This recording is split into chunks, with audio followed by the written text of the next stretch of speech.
প্রিয় চতুর্থ শ্রেণীর শিক্ষার্থীরা, তোমাদের প্রথম পর্যায়ক্রমিক মূল্যায়ন বা ফার্স্ট ইউনিট টেস্টে পরিবেশ বিষয়ে কী ধরনের প্রশ্নপত্র হবে সেটা আমি আজকে এই ভিডিওতে আলোচনা করব। তোমরা ভিডিওটি মন দিয়ে দেখো।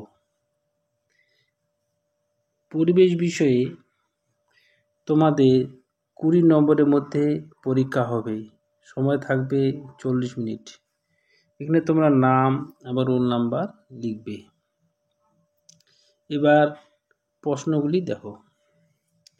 1 নম্বরে রয়েছে 2-1 কথায় উত্তর দাও। ক নম্বরে দেখো, দুটি পরিযায়ী পাখির নাম লেখো। Pintail, whistling. ক নাম্বার, পাকস্থলী থেকে খাবার কোথায় যায়? অন্ত্রের মধ্যে। শরীরের সবচেয়ে কঠিন অংশ কোনটি? দাঁত। ঘ নাম্বার, পেঁজা তুলোর মতো মেঘ কোন ঋতুতে দেখা যায়? শরৎ ঋতুতে। ও নাম্বারটা দেখো, মরিশাসের কোন পাখি আজ আর নেই? ডোডো। তাহলে 1 নাম্বার তোমাদের হলো। 2 নাম্বারে দেখো, শূন্য স্থান পূরণ করো। ক নাম্বার, তরল আর গ্যাসের নিজস্ব কোনো আকার নেই। ব্যাঙেদের খাবার হলো পোকামাকড়।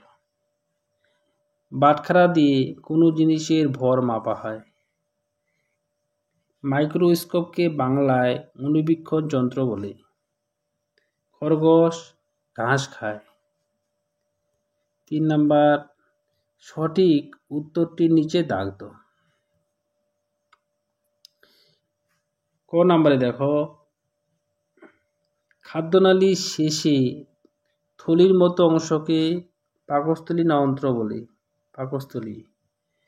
গাছ খাদ্য তৈরির সময় বাতাস থেকে নেয় অক্সিজেন না কার্বন ডাইঅক্সাইড?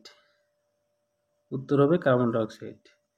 গ নাম্বার, সাঁতার কাটার জন্য ব্যাঙ না কাঁকড়া এর পায়ের আঙ্গুলগুলো চামড়া দিয়ে জোড়া থাকে? ব্যাঙের। ঘ নাম্বার, শিশুর দাঁত উঠতে আরম্ভ করে 2 না 6 মাস থেকে? 6 মাস থেকে। ও নাম্বার, নারকেল না মাখন উদ্ভিজ্জ ফ্যাট জাতীয় খাবার? নারকেল। 4 নাম্বারে দেখো, ঠিক বাক্যের পাশে টিক চিহ্ন দাও, ভুল বাক্যের পাশে কাটা চিহ্ন দিতে হবে। সব মানুষের সুষম আহার একই, এটা কাটা চিহ্ন হবে, ভুল। ধুতুরা একটি বিষাক্ত গাছ, এটা হচ্ছে রাইট। পাখিদের শরীরের ভিতরে বাতাস ভরা থলি আছে, এটা সত্য, ঠিক। প্রজাপতির পায়ের সংখ্যা 8টি, এটা ভুল। 5 নম্বরে দেখো, ছকটিতে দাগ দিয়ে ডান ও বাম দিক মেলাও। Sundarban, royal Bengal tiger. জলদাপাড়া, হলং নদী। ম্যালেরিয়া, জীবাণু। কাঁটাওয়ালা প্রাণী, সজারু। 6 নম্বরে দেখো, নিচের প্রশ্নগুলোর উত্তর দাও। কি করলে ফুসফুস ভালো থাকে? নিয়মিত শ্বাসের ব্যায়াম করা, মুক্ত বাতাসে খেলাধুলা করা, ধোয়া ধুলো থেকে দূরে থাকা। খ নাম্বার, সংরক্ষণ বলতে কি বোঝো? উদাহরণ দাও। যে কারণে জীবের সংখ্যা কমে যায় সেই সব কারণগুলি যাতে না ঘটে তার ব্যবস্থা করা, তাকে সংরক্ষণ বলে। উদাহরণ, বন জঙ্গল না কাটা। গ নাম্বারে দেখো, খাওয়ার সময় কথা বললে আমাদের বিষম লাগে কেন? খাওয়ার সময় কথা বললে কখনো কখনো খাবারের টুকরো ভুল পথে বাতাস যাওয়ার নলে ঢুকে পড়ে, তখন আমাদের বিষম লাগে। তাহলে তোমাদের